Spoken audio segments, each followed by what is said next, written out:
Hello, and welcome to a video walkthrough of the simulation, histogram and chi-square analysis of chemotaxis data.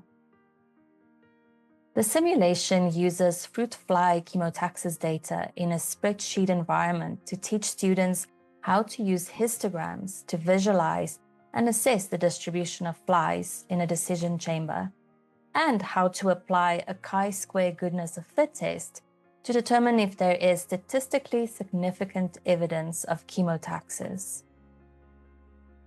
The context section provides the background needed to work through the simulation, starting with a short introduction to chemotaxis and fruit flies. This is followed by an overview of the experimental procedure used to collect the data. It also covers the theory behind histograms and chi-square tests. Clicking on Next Section takes us to the interactive portion of the activity. On the right, we see that this section consists of two overarching steps, namely histograms and chi-square analysis. Each overarching step is broken down into a number of sub-steps that guide students through the simulation. On the left, we have a spreadsheet with two sheets, the first for the histogram activity and the second for the chi-square analysis. Let's look at the contents of the first sheet. It shows the positions of 30 fruit flies listed here in column A, in 5 separate decision chambers. Each column from B to F corresponds to a chamber where the labeled chemical is on the left side of the chamber and water is on the right. Note that column B represents a chamber with water on both sides. This is our control chamber. These numbers indicate fly positions 15 minutes after placement in a decision chamber. Positions are measured along a positive number line, where 100 marks the right end of the chamber. We can now look at the steps. The optional boxes are not instructions. They offer information or questions for reflection along the way. First, students are familiarized with the sheet content. They are then guided to draw a histogram. Highlight cells B2 to B31 by clicking inside the top cell and dragging down to the bottom cell. We are selecting all the fly positions in the control chamber. We can create a histogram by clicking the icon in the upper left corner. The graph is generated by means of default settings, which we are going to modify. The first thing that we are required to do is add a title and axis labels. Click on Edit and type into the boxes.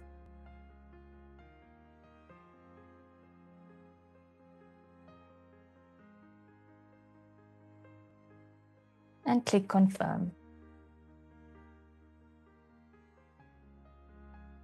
We can next change the range of the graph to represent the whole length of a chamber from 0 to 100. Click on Edit and use the slider for minimum range to set it to 0 and maximum range to set to 100. We are next instructed to change the bin width to 50.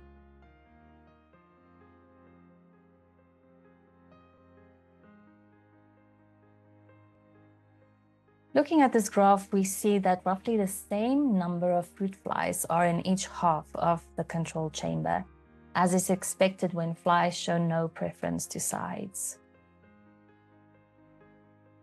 We can change the bin width to 5 and see how the histogram changes.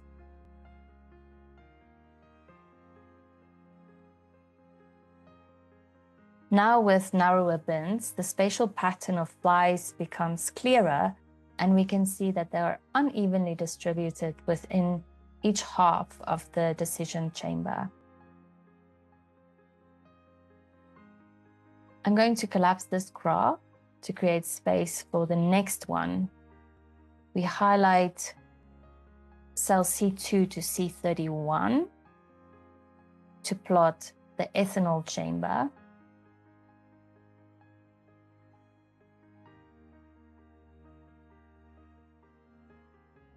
Provide it with a title and axis labels as before.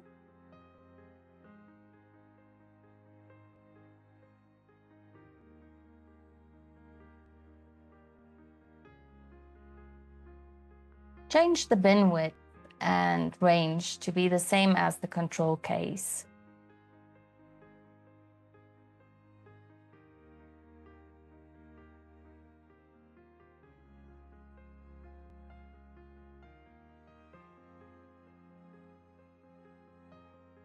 This allows a direct comparison between the control and ethanol histograms.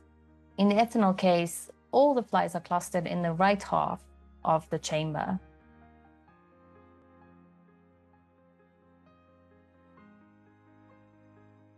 We can follow the same procedure for the acetic acid case.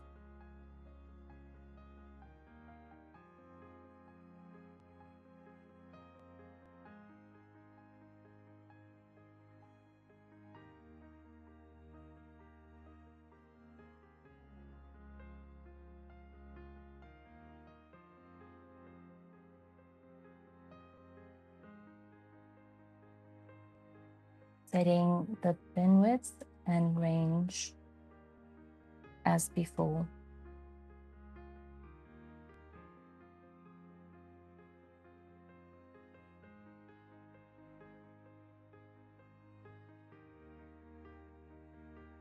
Students can now create histograms for the remaining 2 decision chambers on their own. Note that clicking continue advances the simulation to the chi-square activity, which uses a new data set. So students may want to pause here to explore how fly distributions vary across the decision chambers. The second sheet contains data from 3 decision chambers, obtained using the same setup and procedure as before, but in a different experiment. Instead of individual fly positions, the data now show the number of flies in each half, the left side and the right side of the decision chamber. Column B once again represents a control chamber. Let's follow along with the steps. Again, students are first familiarized with the sheet contents. The first thing that students are required to do is to write a label for the row in which the chi-square statistic is going to be calculated. Click inside the highlighted cell to do so.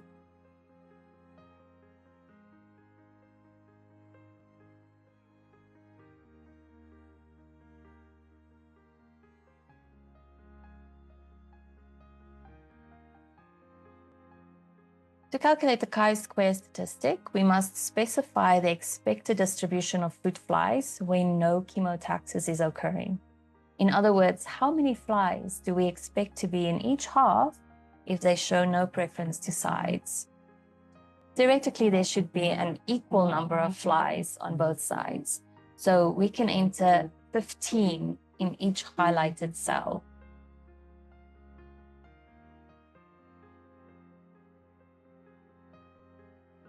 Next, students are guided through the process of typing the chi-square formula into the spreadsheet.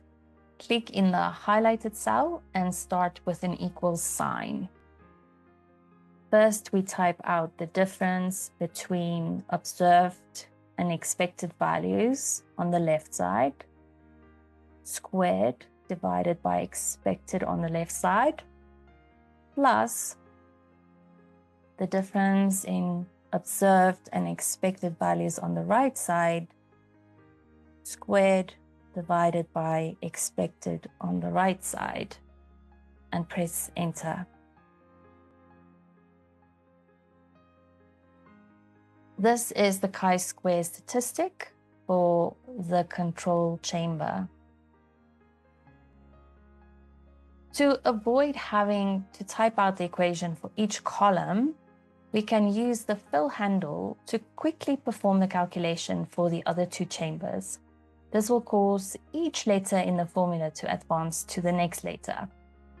This makes sense for the observed values, but we want the expected values to be the same in each calculation.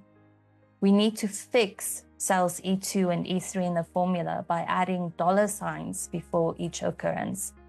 We can make this change in the formula bar.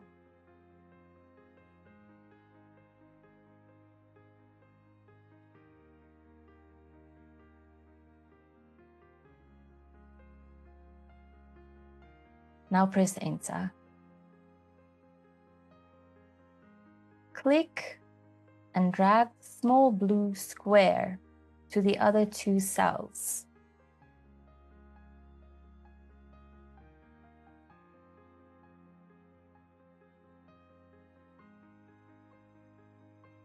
We now have a chi-square statistic for each decision chamber.